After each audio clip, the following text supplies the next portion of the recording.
Hello friends, स्वागत है आपका ऑटोनेशन कार सर्विस सेंटर में। मैं हूं राहुल।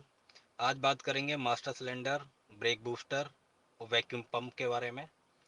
ये पूरा ब्रेकिंग का सिस्टम होता है। इसको डिटेल में मैं आपको बताऊंगा। ये पार्ट निकाल के, इनको खोल के, एक एक पार्ट बाहर निकाल के वर्किंग कैसे काम करता है पूरी डिटेल में आपको बताऊंगा। और ज़्यादा टेक्निकल वर्ड ना यूज़ करके थोड़ी नॉर्मल लैंग्वेज में मैं आपको समझाऊंगा, जो इजीली जितने भी मैकेनिक भाई हैं उनको भी समझ में आ जाए, एकदम टेक्निकली नहीं। ये देखिए, ये है मास्टर सिलेंडर और वो है आपका ब्रेक बूस्टर।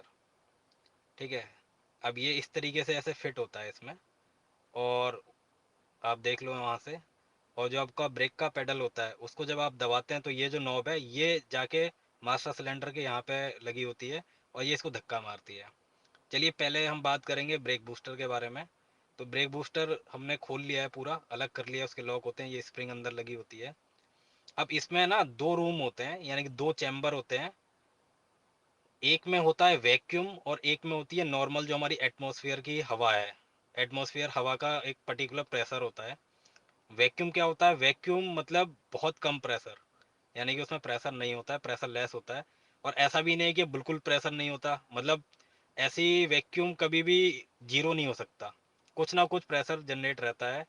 कोई भी यूनिवर्स में कोई भी डिवाइस हो, कुछ भी हो, कभी भी कोई जीरो वैक्यूम क्रिएट नहीं कर सकता, मतलब 100% वैक्यूम नहीं हो सकता।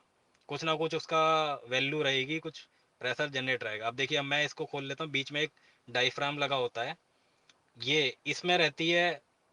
देखिए, ये पहले इसको बाहर निकाल लेते हैं एक बार, इसका बूट वगैरह निकाल के। ये देख लीजिए,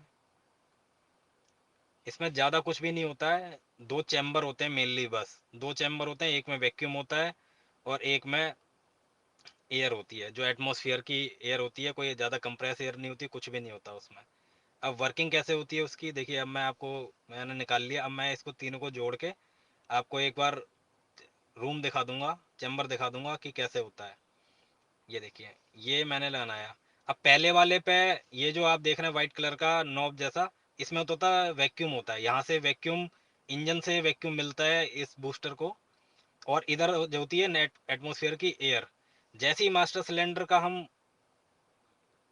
जो ब्रेक पेडल होता है अपना, उसको जैसे ही दबाते हैं, ब्रेक का पेडल दबाया, ठीक है, उसके आगे ये नॉब लगी होती है, ये खुलती है और जो एटमॉस्फेयर की हवा होती है वो एक साथ जाने लगती है यहाँ से। ये जो आप देख रहे हैं वेंट सा, इसे ऐसा हम ऐसे दबाएंगे, जैसे हमने ये दबा दिया, और तुरंत एटमॉस्फेयर की हवा अंदर जाने लगेगी। क्यों?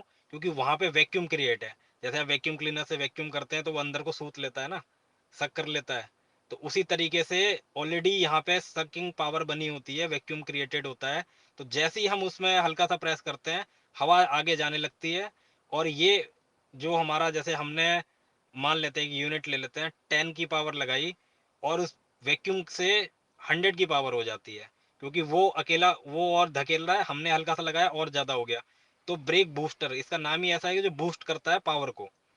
तो पावर को कैसे बूस्ट किया? कोई मोटर नहीं है, कोई इलेक्ट्रॉनिक नहीं है, सिर्फ और सिर्फ वैक्यूम से ये करता है काम। ठीक है। बूस्टर का तो ये काम आप समझ गए होंगे, वैक्यूम क्या है। अब आप बात करते हैं मास्टर सिलेंडर की। देखिए, ये मास्टर सिलेंडर में हमने निकाला।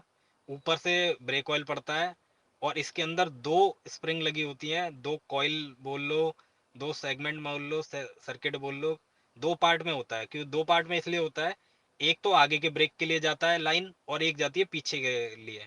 अब मैं आपको इसको लगा के भी दिखा देता हूँ। ये देखिए, ये स्प्रिंग होती है, और आगे के लिए ज़्यादा कंप्रेस करता है, पीछे के लिए कम करता है। ये आपको मैं ऐसे दबा के दिखाऊंगा, आप समझ जाना। एक स्प्रिंग ज़्यादा दबेगी, ये देखिए, ये ज़्यादा दब रही है, और एक कम दब रही है।